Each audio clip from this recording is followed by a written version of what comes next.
Impeccable à tous. Bonjour et bienvenue à cette nouvelle vidéo.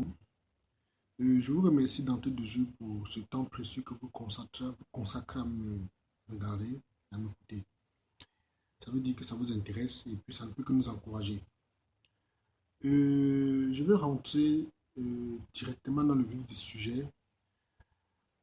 Avant toute chose, j'aimerais dire à toute personne qui tombe à peine sur cette vidéo pour mieux comprendre la démarche, de commencer par les vidéos précédentes, de voir la vidéo à partir de la vidéo 1, pour comprendre l'état d'esprit. Parce que si vous regardez rien que cette vidéo, sûrement vous ne comprendrez pas le cheminement, vous ne comprendrez pas où nous allons. Et ensuite, ce que je dis, tout le monde n'est pas obligé de l'appliquer. Ça s'applique à certaines personnes. Celui qui se sent concerné, tant mieux. Si vous ne vous sentez pas concerné, tant pis. Et je voudrais dire également à certains de nos frères que je suis un peu dérangé. Je suis un peu dérangé parce que quand je vois comment le Kamit, ce que nous sommes dans ce monde, et puis nous sommes toujours dans cette logique de vouloir ramener les gens en arrière. Moi, ça me dérange. Ça me dérange. Avançons. On sait que l'Égypte antique a été ce qu'elle a été. Nos parents, nos ancêtres ont été ce qu'ils ont été. Mais on ne peut pas demander à tout le monde de vouloir être égyptologue quand même. Tout le monde ne doit pas être égyptologue. Et même s'il faut être égyptologue, où prendrons-nous les moyens de scanner, de faire des scanners pour détecter les positions des tombes, de retrouver des sarcophages? Si nous n'avons pas cette possibilité, où allons-nous nous retourner? On va retourner vers celui qui nous a colonisés hier, lui demander des moyens pour faire nos travaux. Et quand nous ferons nos travaux, ça sera qu'on doit remettre l'approbation de celui qui nous dirige. Qu'est-ce qu'il fera? Il sera obligé de modifier. Il va changer les divinités. Il va changer la couleur de nos ancêtres. Et nous n'avons aucune possibilité de faire quelque chose. Nous ne pouvons qu'être regardés impuissants. Nous ne pouvons qu'être regardés impuissants. C'est de la même chose. Quand les envahisseurs sont rentrés en Égypte, quand on disait au pharaon, ils sont dans la cité, ils disaient respectons la Maat. Je suis d'accord, respectons la Maat, mais à un moment donné, il faut regarder autour de toi. Il faut tirer des enseignements de ce qui est autour de toi, de ton environnement. Tu vis dans un monde comment? Tu n'es pas vu dans un monde où on veut te marcher dessus. Et toi, tu penses plutôt, ou bien tu te concentres sur les choses du passé, voilà. Si même tu te concentrais sur les choses du passé et tirais des leçons, ça se comprend. Mais on veut nous raconter comment les prophètes, les pharaons étaient ceci, ils étaient comme ça. Oui, nous sommes contents, c'est une très bonne chose. Bon, la confiance en soi, savoir qui nous avons été. Mais aujourd'hui, nous sommes qui? Nous sommes rien. Nous sommes rien. Est-ce que nous allons continuer à nous tromper?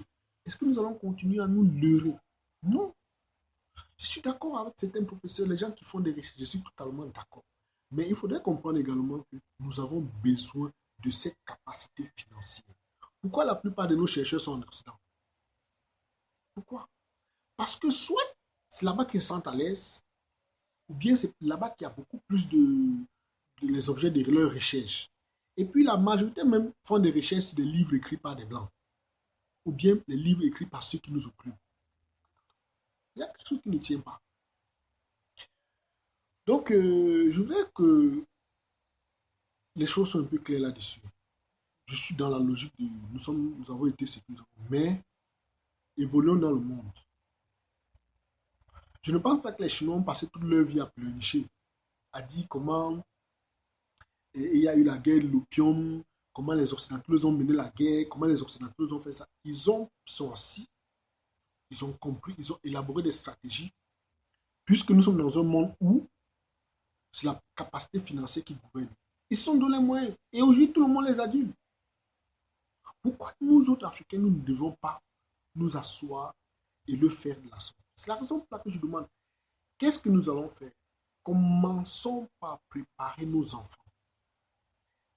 Puisque tout ce que nous voulons faire, la façon dont nous allons guider nos enfants, c'est ce qu'ils seront demain.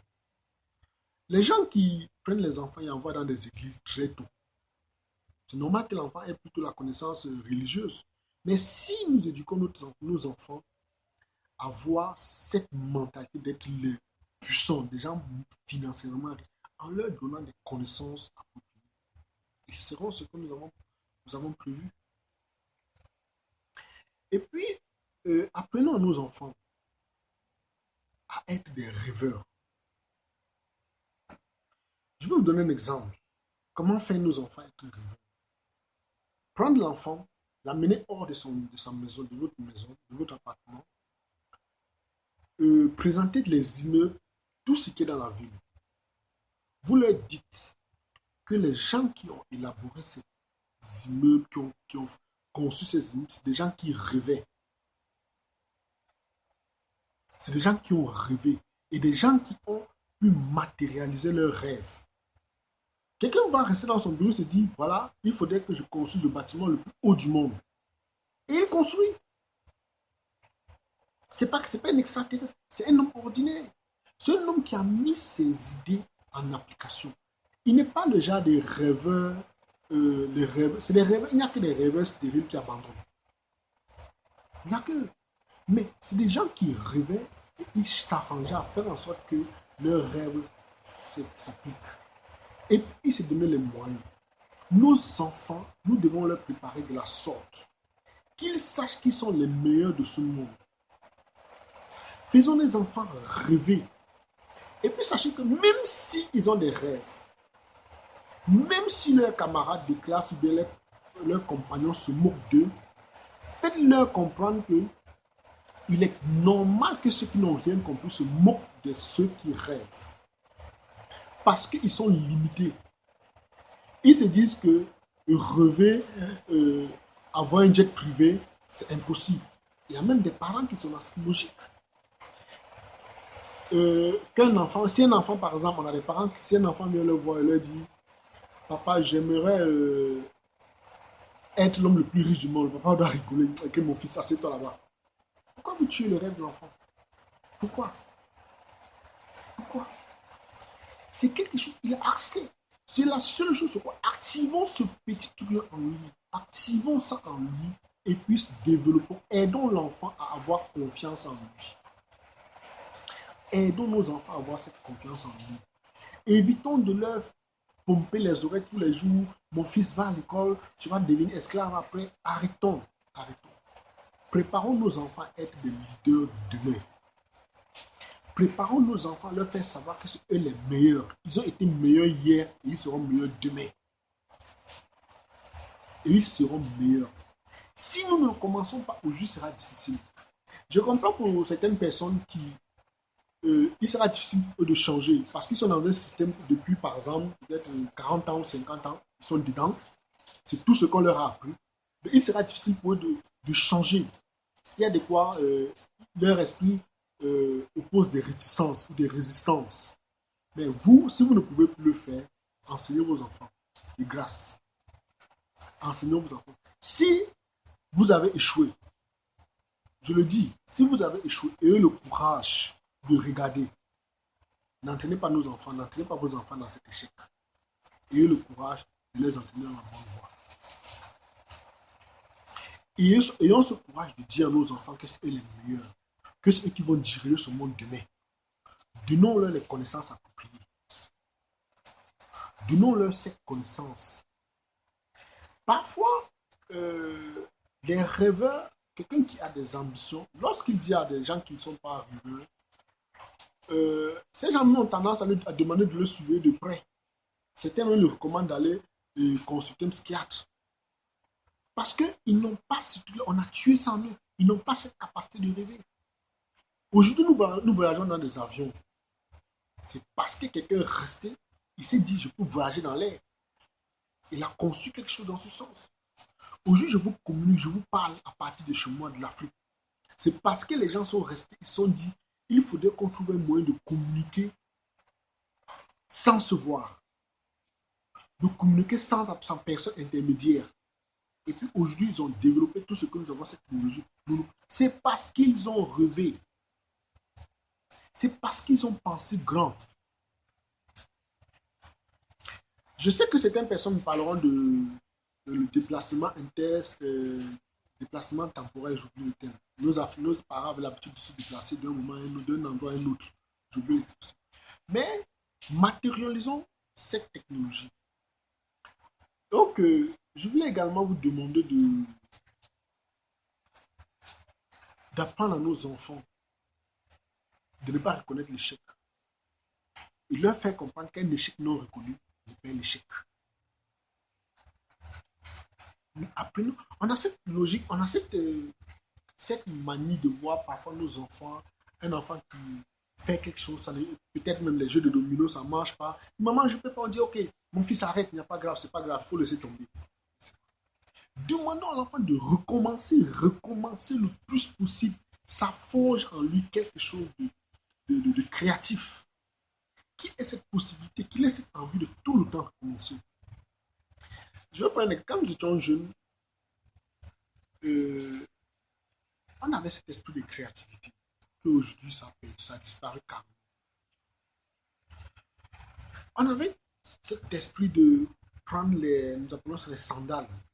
C'est en forme de caoutchouc. On coupait des roues, on prenait des fers, on réussissait à construire des voitures. Et on était fiers de notre invention. On se baladait partout avec. Parfois, on arrive qu'on dorme avec ces voitures-là sur le lit. Parce que notre inventivité, notre cerveau tournait. On voulait faire quelque chose. Mais qu'est-ce qu'on s'est fait? Le système en place est venu faire en sorte qu'on nous a envoyés à l'école. Et on nous a retiré cette inventivité.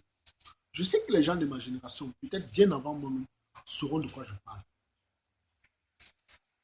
On est venu donner des PlayStation. Bon, je fais un peu une publicité pour eux. On a donné des PlayStation où j'envoie même des adultes jouer avec des enfants. Mais il n'y a quelle créativité? Ça ne crée rien dans l'esprit de l'enfant. Ça endort son esprit.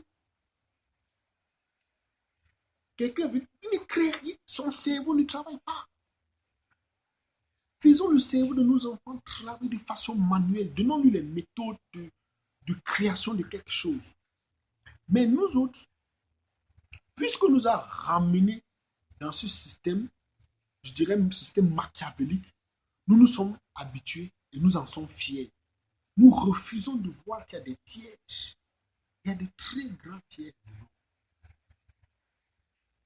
Il y a de très grands pièges. Nous devons enseigner à nos enfants qu'on ne devient pas riche par hasard. Ce n'est pas de la chance. Il n'y a aucune chance. Nous devons le faire savoir qu'il doit être un rêveur, qu'il doit espérer, qu'il doit désirer, qu'il doit vouloir. Et enfin, il doit faire un plan. Il faut qu'il mette sur pied un plan de richesse. Il se dit, à tel moment de ma vie, il faudrait que je sois à tel niveau. Et qu'il se rêve là, qu'il s'accroche dessus solidement. Et qu'il le désire le plus profondément, qu'il en fasse même de ça une obsession. Il faut qu'il soit obsédé par cette envie. Qu'il ne soit pas prêt à abandonner au premier coup. Non, non, non. Nous devons les enseigner à être obsédés par ces idées. Ils doivent être obsédés par ces idées. C'est la raison pour laquelle, quand nous nous préparons bien, si nous préparons bien nos enfants, et vous comprenez que vous verrez autour de vous, allez voir des changements. Vous verrez des changements. Si nous ne nous donnons pas cette possibilité, nous laissons nos enfants toujours être éduqués par ceux qui veulent que les enfants deviennent des machines, des machines de dépenses. C'est normal qu'on soit. Changeons la mentalité de nos enfants. Faisons en sorte que nos enfants soient plutôt des gens qui savent créer de la richesse. Parlons-leur d'eux. Parlons de leur capacité à pouvoir imaginer. Parlons de leur capacité à pouvoir être inventif. Je vais donner un exemple simple. Vous savez, la plupart du temps, nous jugeons les autres en fonction de nous-mêmes. C'est ce qui arrive. En fonction de nous-mêmes, nous jugeons les autres. Il y a une anecdote, une petite anecdote que je vais vous donner. C'est l'anecdote d'un Chinois qui quitte la Chine, il va étudier dans un pays. Il est assis dans le jardin et puis un jour, il y a un responsable qui passe et lui demande: vous aimez le pays? Oui, il aime le pays. Mais il dit qu'il y a quelque chose qu'il trouve bizarre. Il trouve que les yeux des gens de ces pays est dessiné différemment. Ouais, pendant que nous voyons les yeux des Chinois, nous voyons que les yeux des Chinois sont petits et ils voient nos yeux trop grands. Si nous ne sortons pas de ce chemin, vouloir juger les autres en fonction de nous-mêmes, nous allons demeurer ce que nous sommes. Si nous ne faisons pas, et puis évitons de transmettre ça à nos enfants. Transmettre le mauvais exemple. Transmettre l'esprit de la misère, l'esprit de la pauvreté, l'esprit du prolétariat. Évitons de le faire et apprenons nos enfants à ne pas se décourager. Je pense, évitons, insistons là-dessus, qu'ils ne doivent pas se décourager. Et puisque c'est quelque chose qu'on est en train de tuer, on a tué en nous. Et puis génétiquement, nous leur avons transmis cette mort. Nous devons rêver, ressuscitons ça en nous. Ressuscitons. C'est notre devoir. Apprenons également, je vais donner un autre dernier truc. Apprenons à nos enfants, même si nous sommes dans une situation de pauvre, apprenons à nos enfants à se voir en roi. Ça ne suffit pas de dire tu es un roi, mais apprenons-le, donnons-leur cette capacité à se voir en roi, à se voir en meilleur. Je vais donner une petite formule d'autosuggestion. Qu'est-ce que vous faites? Nous demandons à nos enfants de prendre un bout de papier. Qu'ils écrivent sur un bout de papier tout ce qu'il aimerait faire, tout ce qu'il aimerait se voir. Plus ce qu'il aimerait se voir. S'il aimerait se voir riche, grand, adulé, qu'il écrive tout ça sur le bout de papier. Que lui-même qu'il l'écrive sur un bout de papier. Il y a quelque chose en plus que vous pouvez demander à vous de le faire. Qu'il complète.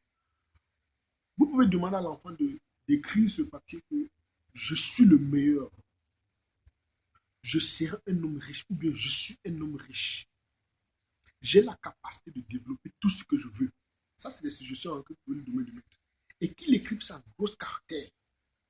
Qu'il mette dans sa chambre. Avant de se coucher chaque soir, qu'il lise ce bout de papier. Au réveil, qu'il lise également ce bout de papier. Et chaque fois qu'il sortira de chez lui, quand il va à l'école, qu'il se répète ce mot, je suis le meilleur des meilleurs. Même à l'école, vous verrez, l'enfant va changer. Nous, on a tellement suggéré à nos enfants que nous sommes rien, il est rien, il se voit tout le temps rien. Mais changeons cette suggestion. Changeons, mettons une autosuggestion différente. Changeons le disque. Faisons nos enfants comprendre qu'ils sont les meilleurs des meilleurs. Et puis, faisons en sorte qu'ils l'écrivent, qu'ils mettent même dans son cahier, dès qu'il ouvre la première page de son livre à l'école, qu'il voit d'abord cette page, cette phrase. Et puis, croyez-moi, ça va booster l'enfant. Ça va faire qu'il y ait un déclic dans son esprit. L'enfant se verra tout le temps meilleur. Donc, je vais m'arrêter ici. La prochaine vidéo, je vais donner des expressions, comment motiver l'enfant. Que nous-mêmes, nous pouvons utiliser, des expressions que nous devons avoir pour nous motiver, des expressions qui vont nous encourager. Merci et au thème que nos ancêtres veillent.